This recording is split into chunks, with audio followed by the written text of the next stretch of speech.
నేను మీ డాక్టర్ విద్యాలత అట్లూరి. సంతానలేమి నివారణ సిరీస్లో ఈరోజు టాపిక్ క్యాఫీన్.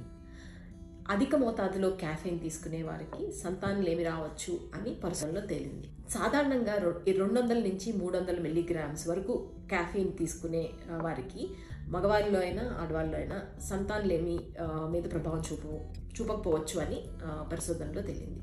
అదే అధిక మోతాదు అంటే 500 మిల్లీగ్రాముల కన్నా ఎక్కువ తీసుకునే వారికి, మహిళల్లో అయితే గర్భం దాల్చడానికి టైం ఎక్కువ పట్టడం, అలాగే ప్రెగ్నెన్సీ వచ్చినా కానీ మిస్క్యారేజెస్ అవ్వడము, హార్మోన్ డిస్రప్షన్ అయ్యి అన్నం విడుదల కాకపోవడము, గర్భసంచికి రక్త ప్రసరణ అనేది తక్కువగా జరిగి మనం ఎంబ్రియో అతుక్కునే దానికి అవకాశం తగ్గడం, ఇవన్నీ జరిగే అవకాశం ఉంటుంది.